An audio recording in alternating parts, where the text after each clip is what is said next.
ఈ మేనలంతయు మన కాచి కాపాడి చిట్ట చివరి పనులు దానదన మనకు తోడుకొని వచ్చిన మన ప్రభు అయినటువంటి యేసుక్రీస్తు వారి యొక్క ఘనమైన నామమునకు మహిమ కలుగును గాక. ఆమేన్. కూడి వచ్చినటువంటి మీ అందరికీ మన ప్రభు అయినటువంటి యేసుక్రీస్తు వారి నామములో నా హృదయపూర్వకమైనటువంటి వందనాలు తెలియజేస్తున్నాను. Praise the Lord. Hallelujah, hallelujah. Daveedu మహారాజు రాసినటువంటి కీర్తన 38వ కీర్తన 10వ వచనాన్ని మనము చదువుకున్నాం. నా గుండె కొట్టుకొనుచున్నది, నా బలము నన్ను విడిచిపోయెను, నా కనుదృష్టియు తప్పిపోయెను. మళ్ళా ఇంకోసారి చదవమ్మా. నా గుండె కొట్టుకొనుచున్నది, నా బలము నన్ను విడిచిపోయెను, నా కనుదృష్టియు తప్పిపోయెను. 38:10 నా గుండె కొట్టుకొనుచున్నది అనంగా కొట్టుకొనటం లేదన్న. నా గుండె కొట్టుకొనుచున్నది, నా బలము నన్ను విడిచిపోయెను, నా కనుదృష్టియు తప్పిపోయేను. దావీదు మహారాజు మనతో మాట్లాడుతున్నాడు. నా గుండె కొట్టుకుంటుంది, నా బలము తగ్గిపోయింది, నా బలం విడిచిపోయింది. అంటే నా బలం ఇప్పుడు నాతో లేదు, నా కనుదృష్టి తప్పిపోయింది అంటున్నాడు. కనుదృష్టి తప్పిపోవడం ఏంటి? బలం విడిచిపోవడం ఏంటి? ఎప్పుడు బలం విడిచిపోతుంది? ఎప్పుడు కనుదృష్టి తప్పిపోతుంది? ఎప్పుడు గుండె కొట్టుకుంటుంది? మనం కలవరపడినప్పుడు గుండె కొట్టుకుంటుంది, మనం ప్రమాదంలో ఉన్నప్పుడు గుండె కొట్టుకుంటుంది, మనం నిరాశ నిస్పృహత ఉన్నప్పుడు మనం కృంగిపోతాం, మన బలము క్షీణించిపోతాం. నిరాశ నిస్పృహత ఉన్నప్పుడు మన బలము క్షీణించిపోతుంది, మనం కృంగిపోతాం. మన కనుదృష్టి ఎప్పుడు తప్పిపోతుంది? బాగా గమనించింది. మన కనుదృష్టి ఎప్పుడు తప్పిపోతుంది? మనము లోకములోనికి వెళ్ళినప్పుడు. అంటే మనము ప్రభువుకు దూరముగా వెళ్ళిపోయినప్పుడు, మనము ప్రభువుకు దూరముగా వెళ్ళిపోయినప్పుడు, ప్రభువు మనకు సమీపముగా లేనప్పుడు మన కనుదృష్టి తప్పిపోతుంది. అంటే ప్రభువు నుండి తప్పిపోతుంది, విశ్వాసం నుండి తప్పిపోతుంది, విధేయత నుంచి తప్పిపోతుంది. లోకం వైపు నువ్వు చూసినప్పుడు ఎందుకు నీ కనుదృష్టి తప్పిపోతుంది? ప్రభువుని ఎందుకు చూడలేకపోతున్నావు? లోకాన్ని ఎందుకు చూస్తున్నావు? దావీదు అంటున్నాడు, నా కనుదృష్టి తప్పిపోయింది అంటున్నాడు. ఇప్పుడు దావీదు ప్రభు వైపు చూడటం లేదు. ఒకప్పుడు ప్రభు వైపు చూశాడు. దావీదు మహారాజు రాసినటువంటి కీర్తన 25:15 వచనం చదవండి. నా కనుదృష్టి ఎల్లప్పుడూ యెహోవా మీదనే, యెహోవా వైపునకే తిరిగి ఉన్నది. నా కనుదృష్టి ఎప్పుడు నా దేవుడైనటువంటి యెహోవా వైపే తిరిగి ఉన్నది. కానీ ఇప్పుడు అంటున్నాడు 35వ కీర్తనలో, నా కనుదృష్టి తప్పిపోయింది. 22వ కీర్తన 11వ వచనంలో, శ్రమలు వచ్చి ఉన్నవి, సహాయం చేయవాడు ఎవడనూ లేడు, నాకు దూరముగా ఉండద్దు. అంటే నాకు దూరముగా ఉండద్దు అంటే ప్రభు దావీదుకి ఇప్పుడు ఎలాగా ఉన్నాడు? దగ్గరగా ఉన్నాడా, దూరంగా ఉన్నాడా? దూరంగా ఉన్నాడు. ప్రభు దూరంగా ఉంటే, నువ్వు ప్రభువుకు దూరంగా ఉంటే, ప్రభు నీకు దూరంగా ఉంటే నీకేం కలుగుతాయి? శ్రమలు కలుగుతాయి. నీకు శ్రమలు కలుగుతాయి. నీకు సహాయం చేసేవాడు ఎవడు కూడా ఉండడు. నువ్వెంతో ప్రయాసపడతావు, కానీ ఎవడు నీకు సహాయం చేయడు. ఎందుకు? నీకు సహాయం చేయవలసినటువంటి నీ దేవుడే నీకు దూరముగా ఉన్నాడు. ఎంత భయంకరమైనటువంటి పరిస్థితి! మనము పాపము చేసినప్పుడు ఆ పాపము మహాభయంకరమై మన దేవునికి దూరపరుస్తుంది. పాపం ఎప్పుడైతే మనలో ఉంటుందో దేవుడు మనకు దూరంగా వెళ్ళిపోతాడు. బాగా గమనించండి. దేవుడు మనతో మాట్లాడడం లేదు అంటే, దేవుడు మనకు దూరముగా ఉన్నాడు అంటే మనం పాపములో పడి ఉన్నాం. దావీదు పాపము చేశాడు. దావీదు పాపము చేశాడు కనుక దావీదు అంటున్నాడు, నా గుండె కొట్టుకుంటుంది, నేను కలవరపడుతున్నాను, నేను భయపడుతున్నాను, నా బలము క్షీణించిపోయింది, నాలో నిరాశ నిస్పృహలు వచ్చినాయి, నేను నీరసించిపోతున్నాను, నా కనుదృష్టి తిప్పివేయబడింది, నా కనుదృష్టి తప్పిపోయింది. దేవుని బిడ్డలారా, ప్రభు దావీదుకి దూరం అయిపోయాడు. మనకు ప్రభు దూరం అయితే మనము తట్టుకోలేము.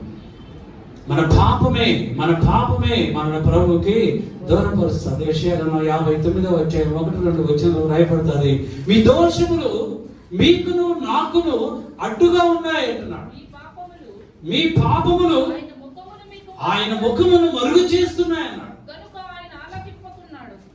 కనుక ఆయన ఆలకింపుకున్నాడు. మన పాపమే ప్రభు ముఖ దర్శనం మనకు లేకుండా చేస్తుంది. మన దోషమే మన ప్రార్థన ప్రభు దగ్గరికి చేరకుండా అడ్డుగా ఉంటున్నాయి.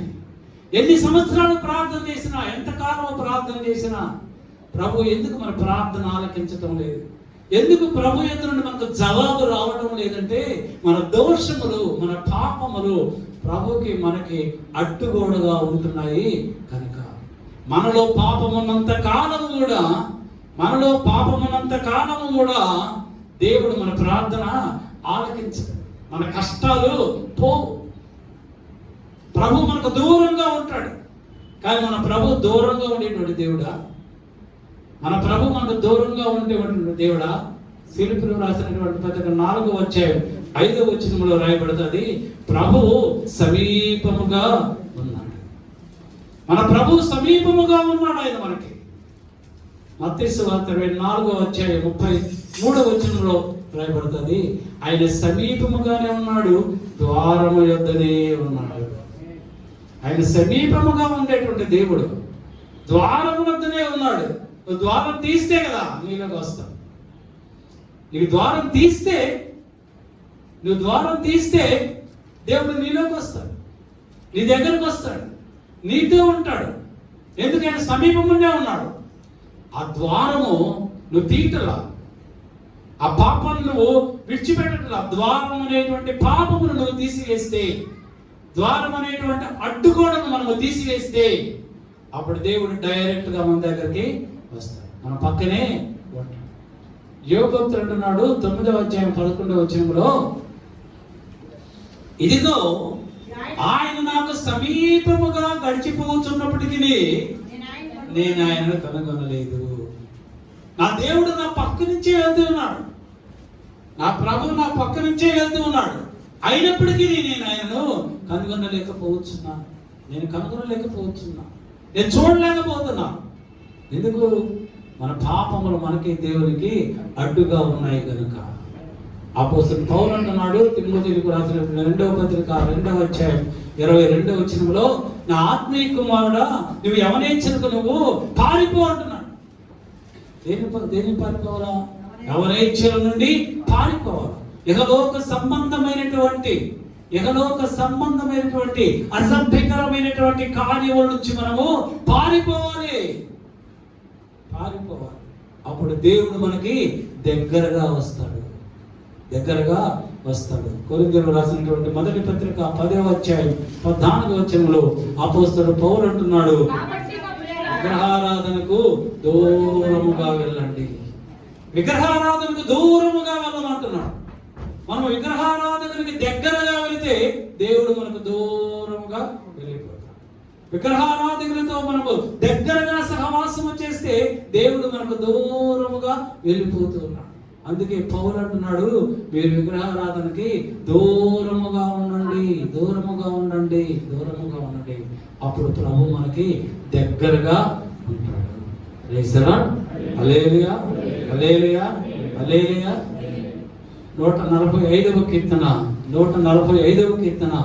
18వ వచనంలో దావీదు అంటున్నాడు, తనకు మొర్రపెట్టు వారికి అందరికి, తనకు నిజముగా మొరపెట్టు వారికి అందరికి యెహోవా సమీపముగా ఉన్నాడు.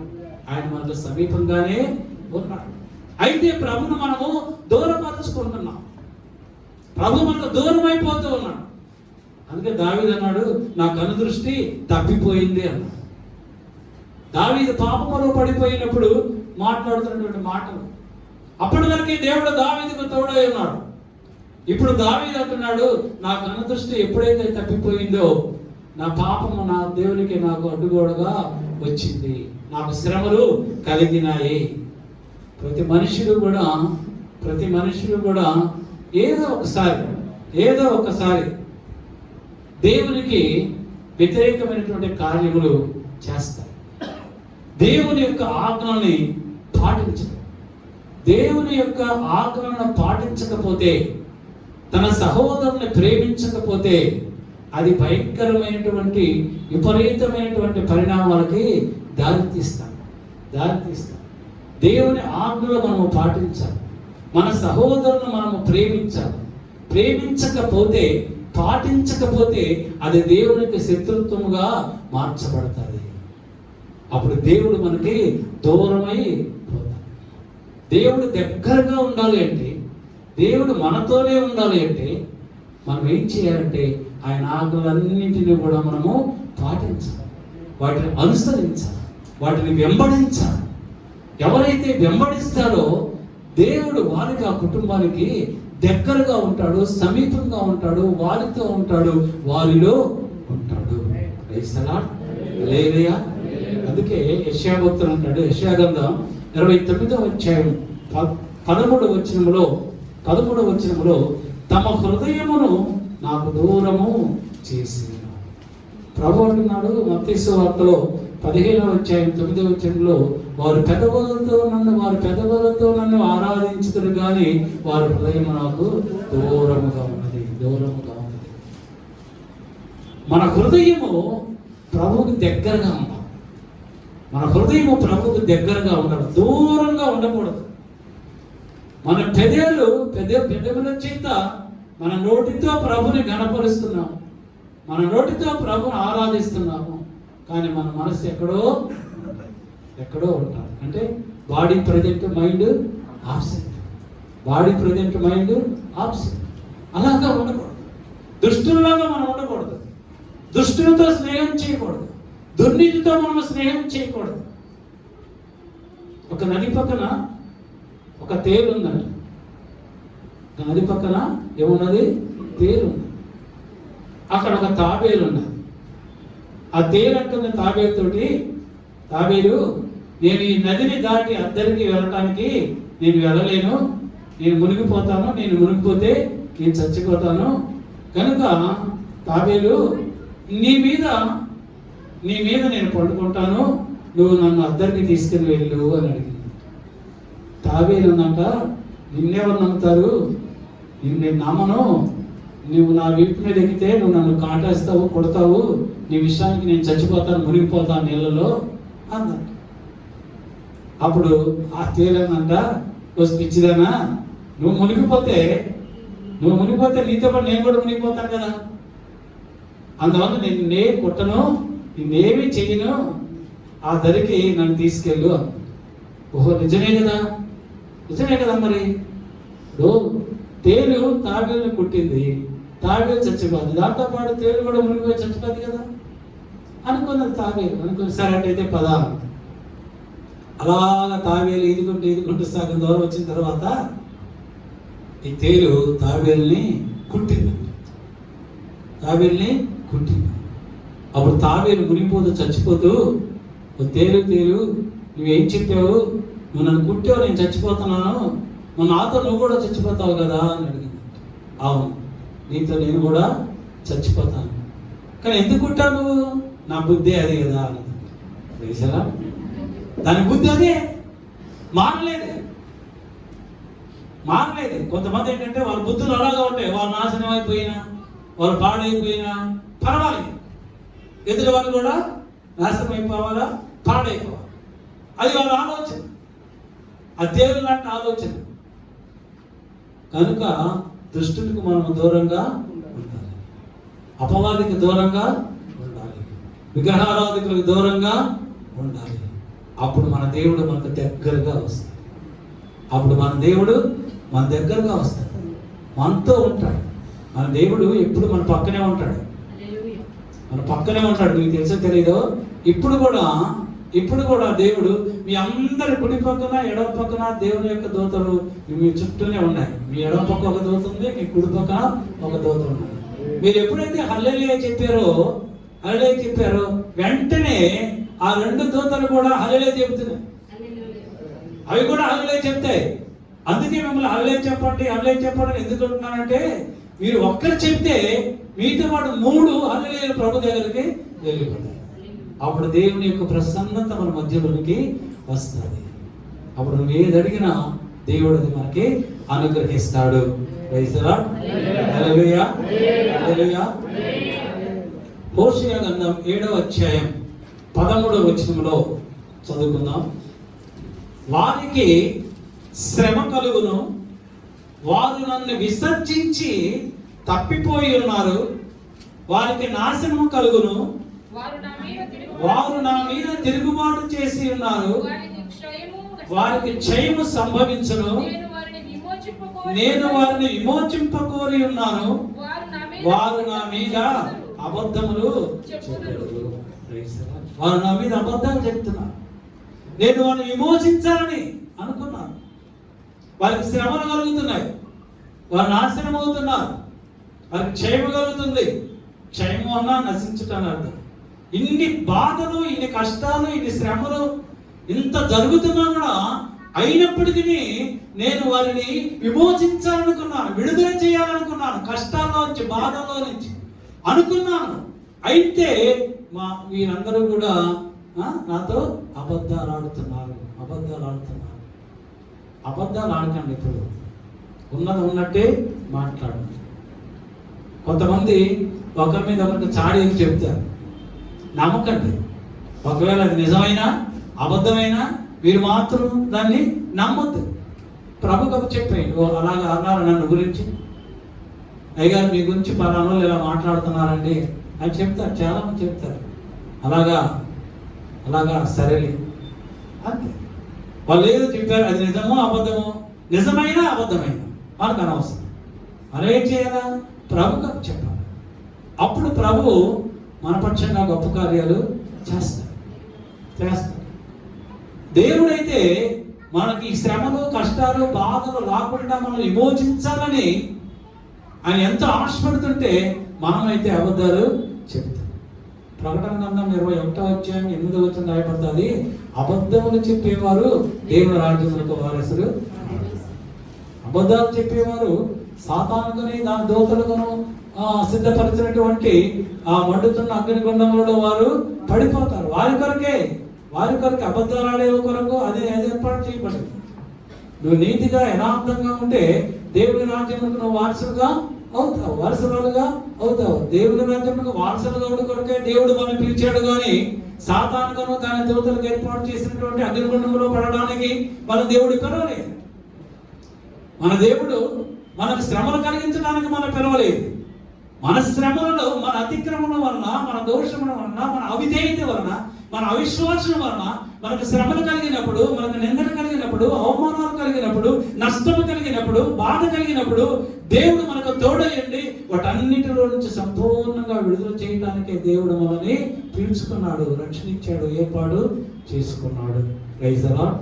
హల్లెలూయా, హల్లెలూయా. హెబ్రీయులకు రాసినటువంటి పత్రిక 3వ అధ్యాయం, హెబ్రీయులకు రాసినటువంటి పత్రిక 3వ అధ్యాయం 10వ వచనంలో అపోస్తలుడు పౌలు మాట్లాడుతున్నాడు. కావున నేను ఆ తరము వారి వలన విసిగి వీరెల్లప్పుడూ తమ హృదయాలోచనలలో తప్పిపోవచ్చున్నారు, నా మార్గములను తెలుసుకొనలేదు. ఆ తరము వారి వలన విసిగి వీరెల్లప్పుడూ తమ హృదయాలోచనలో తప్పిపోవచ్చున్నారు. దేవుడు అనుదినము కూడా మనతో మాట్లాడుతున్నప్పటికీ, దేవుని వాక్యమును మనం వినుచున్నప్పటికీ మన హృదయములు ప్రభు వైపు తిరగడం లేదు. ప్రభువు మన హృదయాన్ని చూసి మనల్ని చూసి ఆయన విసిగిపోతున్నాడు. ఏంటి నా బిడ్డలు నా మాట లక్ష్య పెట్టడం లేదు, నా వైపు తిరగటం లేదు. దేవుడు సొలొమోనుని ప్రేమించి తన కొరకు గొప్ప మందిరము కట్టడానికి సహాయం చేసి ఇజ్రాయేల్ రాజ్యానికి రాజుగా చేసి అధిపతిగా చేసి ఇంత చేస్తే సొలొమోను ఏం చేశాడు? అన్య స్త్రీలను వివాహం చేసుకున్నాడు. దేవుడు సొలొమోనుతో మాట్లాడుతున్నాడు, సొలొమోను నీవు అన్య దేవతల విగ్రహారాధకులను ఆరాధించేవాడిని వివాహం చేసుకోవద్దు అని చెప్పాడు. అయితే సొలొమోను కామాతురత కలిగిన వాడై మోయాబీయులు, అమ్మోనీయులు, సీదోయులు, ఐగుప్తీయులు వీరి యొక్క స్త్రీలను వివాహం చేసుకున్నాడు. వారు ఏం చేశారు? సొలొమోను వృద్ధాప్యంలో యెరూషలేము మందిరానికి ఎదురుగా కొండ మీద వాటన్నిటికీ బలిపీఠాలు కట్టించారు. సొలొమోను నిస్సహాయుడైపోయాడు, ఏం చేయలేనటువంటి పరిస్థితిలో ఉన్నాడు. దేవుడు రెండు సార్లు సొలొమోనుతో మాట్లాడాడు. నా కుమారుడా సొలొమోను నువ్వు అక్కడ వాటన్నింటినీ ఆ విగ్రహాలు కట్టినటువంటి బలిపీఠములు అన్నింటినీ నువ్వు తీసివేయ, పడగొట్టేన దేవుడు మాట్లాడాడు. అయినప్పటికీ నీ సొలొమోను రాయబడుతుంది రాజులు మొదటి గ్రంథం 11వ అధ్యాయం 10వ వచనంలో సొలొమోను హృదయము ఆయన యుద్ధ నుండి తొలగిపోయేను. ఎంత భయంకరమైనటువంటి పరిస్థితి! సొలొమోను హృదయము అంటే దేవుని యుద్ధ నుండి తొలగిపోయింది. ఎందుకు తొలగిపోయింది? యెహోవా తనకిచ్చినటువంటి ఆజ్ఞను అతడు గైకొనకపోగా అతడు గైకొనలేదు, స్వీకరించలేదు. దేవుని యొక్క ఆజ్ఞను స్వీకరించకపోతే మన హృదయం మన యుద్ధ నుండి ప్రభు యుద్ధ నుండి తొలగిపోతారు. అప్పుడు ఎంత భయంకరమైనటువంటి పరిస్థితి ఆలోచించండి. సొలొమోను యొక్క రాజ్యం ఏమైంది? విభాగింపబడి 12 గోత్రములు ఇజ్రాయేలీయులని పరిపాలించినటువంటి సొలొమోను తాను చేసినటువంటి పాపము వలన, తప్పిదము వలన, దేవుని ఆజ్ఞను అతిక్రమించడం వలన 11 గోత్రముల వారు సొలొమోనును విడిచిపెట్టి వెళ్ళిపోయారు. ఒక్క గోత్రం వాళ్ళు మాత్రమే సొలొమోనుతో ఉన్నారు. సొలొమోను చేసినటువంటి పాపము వలన, ఆజ్ఞ అతిక్రమం వలన 11 గోత్రముల వాళ్ళు కూడా విగ్రహారాధికులై వారందరూ కూడా దేవుని యొక్క ఉగ్రతకు పాలైపోయారు. ఇశ్రాయేలీయులందరూ దేవుని ఉగ్రతకు విగ్రహారాధికులుగా మార్చబడ్డారు. సొలొమోను చేసినటువంటి ఆజ్ఞ అతిక్రమము వలన సొలొమోను హృదయము దేవుని యొద్ద నుంచి తొలగిపోయింది. దేవుడు ఒక వ్యక్తిని ఏర్పాటు చేసుకుని నా కుమారుడా బాల్యము నుండి అతను అభిషేకించాడు. ఎవరిని? సంసోనుని దేవుడు ప్రతిష్ఠించుకొని అభిషేకించి నీవు నా ప్రజలకు న్యాయాధిపతిగా ఉండి శత్రువులైనటువంటి ఫిలిష్తీయుల బారి నుండి నువ్వు కాపాడమని బాల్యమునందే పుట్టినప్పటి నుంచే ప్రతిష్ఠించుకుంటే ఆ యొక్క సంసోను ఏం చేశాడు? కామాతురత కలిగిన వాడై ఒక వేశ్యతో సాంగత్యము చేశాడు.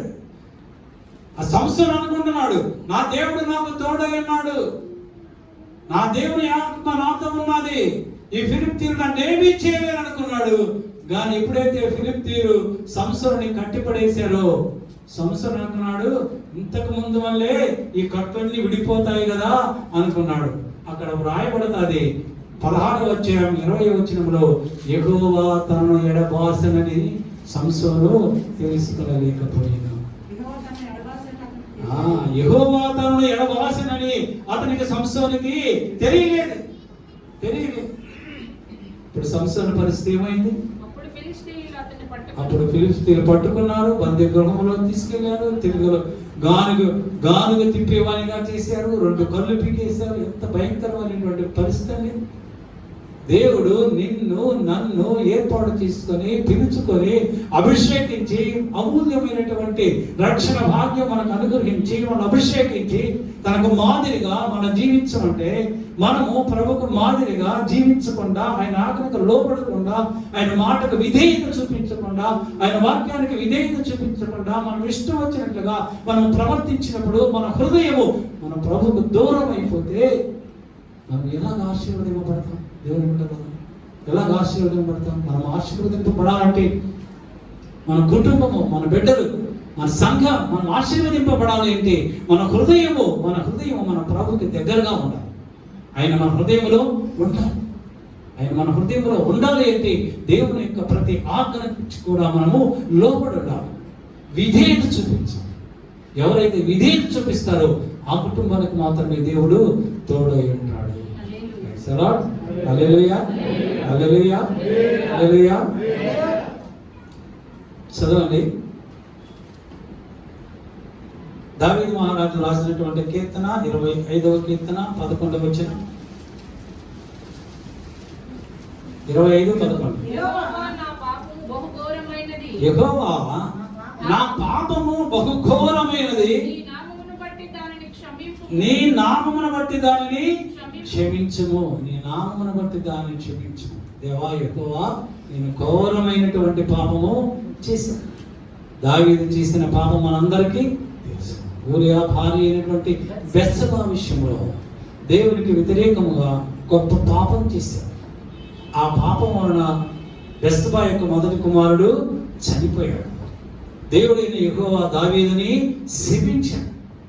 నీ సంతానమే, నీ బిడ్డలే నీకు వ్యతిరేకముగా లేచి నిన్ను తరుముతారు. అప్పుడు దావీదు ప్రభు సన్నిధిలో ఏం చేశాడు? సాష్టాంగపడి ప్రభు సన్నిధిలో తన పాపములను ఒప్పుకుంటున్నాడు. తన పాపములను ఒప్పుకుంటున్నాడు. దేవుని సంఘమా, ఈ ఉదయ కాలంలో ప్రభు మనతో మాట్లాడుతున్నాడు. మనలో ప్రభుకి ఇష్టమైన కార్యములు ఏమైనా ఉన్నట్లయితే, ఏమైనా పాపం ఉన్నట్లయితే, ఇప్పుడైనా సరే ప్రభు సన్నిధిలో మోకరించి కన్నీరు కార్చి నీ పాపములను ఒప్పుకొని ప్రార్థన చేస్తే దేవుడు నీ పాపాన్ని క్షమిస్తాడు. క్షమాపణ కొరకు దావీదు ప్రభు సన్నిధిలో కన్నీరు కార్చి ప్రార్థన చేస్తూ ఉన్నాడు. 51వ కీర్తన 3వ వచనంలో దావీదు అంటున్నాడు, నా అతిక్రమములు నాకు తెలిసి ఉన్నవి, నా అతిక్రమములు నాకు తెలిసి ఉన్నవి, నా ఎదుటున్నాయి. నేను పాపం చేశాను ప్రభు, నన్ను క్షమించు, నన్ను కనికరించు అన్నాడు. అతిక్రమమును దాచిపెట్టేవాడు వాటిని ఒప్పుకొని విడిచిపెట్టేవాడు కనికరం. ఇప్పుడు దావీదుకి ఏం కావాలి? కనికరం కావాలి.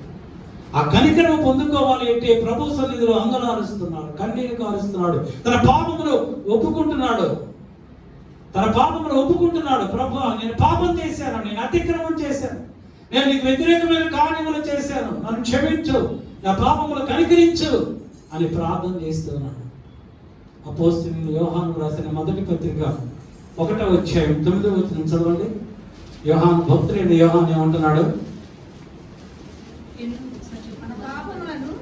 మన పాపములను మనము ఒప్పుకొని ఎడల ఆయన నమ్మదగిన వాడును నీతిమంతుడును గనుక ఆయన మన పాపములను క్షమించి సమస్త దుర్నీతి నుండి మనల్ని పవిత్రులుగా చేయను. హల్లెలూయా, హల్లెలూయా. మనము పరిశుద్ధులుగా అవ్వాలి అంటే, మనల్ని పవిత్రులుగా మన ప్రభువు చేయాలి అంటే, పరిశుద్ధులుగా చేయాలంటే మనం ఏం చేయాలంటే, మన పాపముల నిమిత్తము ఆయన సన్నిధిలో మన పాపములను మనం ఒప్పుకున్నట్లయితే ఆయన నమ్మదగినవాడు. ఆయన మన పాపములను క్షమించడానికి నమ్మదగినవాడు. దావీదు ఎప్పుడైతే ప్రభు సన్నిధిలో ప్రార్థన చేశాడో దేవుడు దావీదు పాపములను క్షమించి అంటున్నాడు. రాజుల మొదటి గ్రంథం 15వ అధ్యాయము 4వ వచనం చదవండి. రాజుల మొదటి గ్రంథం 15వ అధ్యాయం 4వ వచనంలో దావీదు హిత్తీయుడైన ఊరియా సంగతి యందు తప్ప తన జీవిత దినములన్నీ యెహోవా దృష్టికి యథార్థముగా నడుచుకొనుచు యెహోవా తనకిచ్చిన ఆజ్ఞలను దేని విషయమందును తప్పిపోలేదు. Praise the Lord. హల్లెలూయా. దేవుడు దేవుడు దావీదు యొక్క పాపములను క్షమించి దావీదుని పరిశుద్ధులుగా చేసిన తరువాత దావీదు గురించి దేవుడు సాక్ష్యం చెబుతున్నాడు. ఏం చెప్పాడు? హిత్తీయుడైనటువంటి ఊరియా భార్య విషయములో తప్ప తన జీవిత కాలంలో ఏ పాపము కూడా దావీదు యథార్థముగా జీవించాడు. అంత మాత్రమే కాదు కానీ నా ఆజ్ఞలన్నిటికీ, నా ఉపదేశములన్నిటిని కూడా అతడు ఆ ఉపదేశం నుండి తప్పిపోలేదని దేవుడు సాక్ష్యం చెబుతున్నాడు.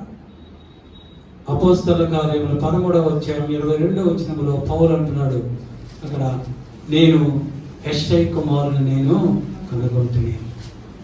నేను యెష్షై కుమారుడైన దావీదును కనుగొంటిని. అతను నా ఇష్టానుసారుడైన మనుష్యుడు. అతను నా ఉద్దేశములన్నీ దేవుడు అతని దావీదుని గురించి సాక్ష్యం ఇస్తున్నాడు. సాక్ష్యం, నేను కనుగొన్నాను, ఒక యోగ్యుని నేను కనుగొన్నాను. అతను నా ఇష్టానుసారంగా నడిచినటువంటి మనుష్యుడు. అతడు నా ఇష్టానుసారుడైన మనుష్యుడు. అంత మాత్రమే కాదు కానీ నా ఉద్దేశములన్నీ నెరవేర్చాడు. ప్రభు సన్నిధిలో మన బలహీనతలను బట్టి, మన బలహీనతల గురించి మనం ప్రార్థన చేసినప్పుడు దేవుడు మన ప్రార్థన ఆలకించి మన బలహీనతలన్నిటినీ సరిచేసి మన పరిశుద్ధులుగా చేసి అప్పుడు ఆయన ఆజ్ఞలు పాటించేవారుగా ప్రభు మనల్ని చేస్తారు. ప్రభు మనల్ని చేస్తారు. ప్రభువే చేస్తాడు. మనలో ఎప్పుడైతే బలహీనతలు ఉన్నాయో అప్పుడు మాత్రమే ప్రభుకు దూరముగా మనం ఉంటాం. బలహీనత లేనప్పుడు ప్రభుకు దగ్గరగా మనం ఉంటాం. ఎప్పుడైతే ప్రభు దగ్గరగా నువ్వు ఉన్నావో ప్రభు కార్యములన్నీ కూడా నువ్వు చేస్తావు.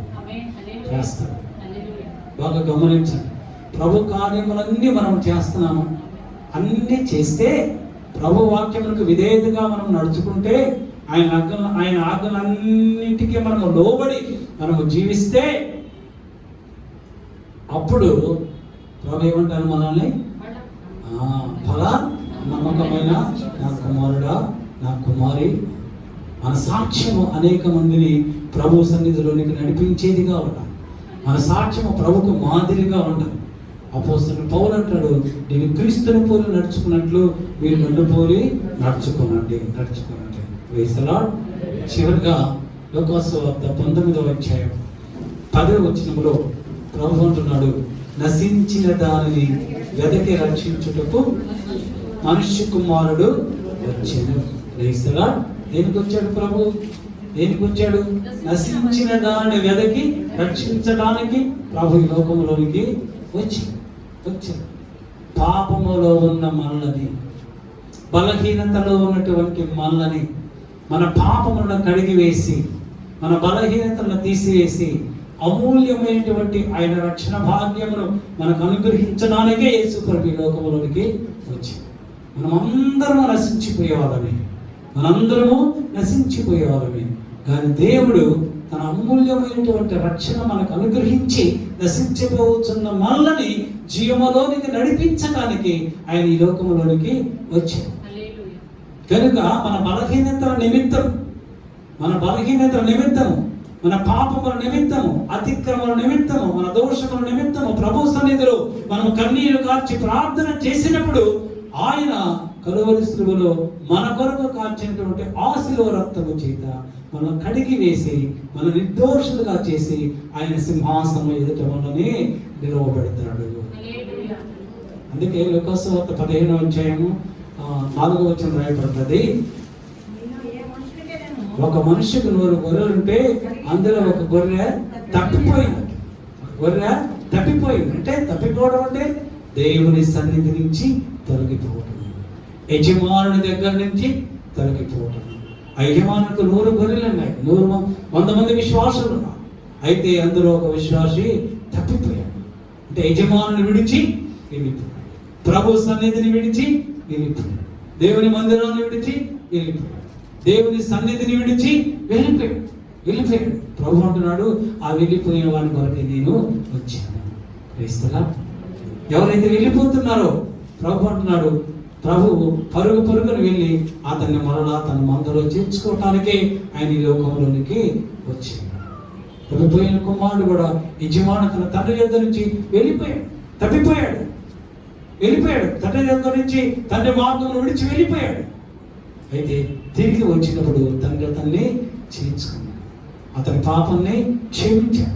అతని అతిక్రమాలని క్షమించి పరుగుని వెళ్ళి కౌగిలించుకొని ముద్దాడి ప్రశస్త వస్త్రంలో ధరింపచేసి గొప్ప విందు చేసి ఒక ఆత్మ రక్షించబడినప్పుడు పరలోకములో ఉన్నటువంటి దేవదూతలు కూడా గొప్పగా సంతోషిస్తాయి. కనుక సంగమా, ప్రభువు మనతో మాట్లాడుతున్నాడు. మన పాపములు మనలో ఉన్నంత కాలము కూడా దేవుడు మనకు దూరంగా, దేవుడు మనకు దగ్గరగా ఉండాలి అంటే మనము పరిశుద్ధత కలిగి ఉండాలి. పరిశుద్ధత లేకుండా ఎవరు కూడా ప్రభుని చూడలేరు. పరిశుద్ధత లేకుండా ఎవరు దీవుని ఆశీర్వాదములు పొందుకోలేరు. మనలో బలహీనతలు ఉంటే, మనలో ఏదైనా మనకు తెలియక ఏదైనా పాపము కానీ బలహీనతలు కానీ ఉన్న ఎడల ప్రభు సన్నిధిలో మనం కన్నీరు కార్చి ప్రార్థన చేసినప్పుడు ప్రభు మన ప్రార్థన ఆలకించి మన పాపములను క్షమించడానికి ఆయన ఎంతైనా నమ్మదగినవాడు. ఆయన మన కొరకే ఆయన ఇచ్చాడు. మన బలహీనతను సరిచేయడానికే ప్రభు వచ్చాడు. మన బలహీనతలను తీసివేయడానికే ప్రభు వచ్చాడు. మన పరిశుద్ధపరచడానికే ప్రభు వచ్చాడు. పరిశుద్ధత మనకు ఇవ్వడానికే ప్రభు వచ్చాడు. ఆయన సన్నిధిలో నిత్యం మనం నిలవబడడానికే ప్రభు ఈ లోకంలోనికి వచ్చాడు. ఆ మన కొరకే ఆయన తన రాజ్యమును మన కొరకు సిద్ధపరిచాడు. కనుక మనం అందరం కూడా మన బలహీనతను సరిచేసుకొని ప్రభు సన్నిధిలో ప్రార్థన చేసుకుని ఆయనకు సమీపముగా ఉండడానికి మనం ప్రయత్నిస్తే దేవుడు మనకు సమీపముగా వస్తాడు. ఆయన మన గుమ్మ దగ్గరే ఉన్నాడు, మన ద్వారం దగ్గరే ఉన్నాడు, మన హృదయం దగ్గరే ఉన్నాడు. నీ హృదయాన్ని తెరిచినట్లయితే, ద్వారం అనేటువంటి నీ హృదయాన్ని తెరిచినట్లయితే ఆయన వెంటనే నీలోకి వస్తాడు. ఎప్పుడైతే ప్రభు నీలోకి వచ్చాడో, నీ హృదయంలోనికి వచ్చాడో, ఆ వెలుగు నీలో ప్రవేశించినప్పుడు నీలో ఉన్నటువంటి చీకటంతా బయటకు పోతుంది, నీలో ఉన్నటువంటి అపవిత్రత అంతా బయటకు పోతుంది, పరిశుద్ధత మాత్రమే అందులో ఉంటుంది. అప్పుడు నీవు, నీ కుటుంబం, నీ సంఘము, నీ సేవకుడు కూడా ఆశీర్వదింపబడతాడు.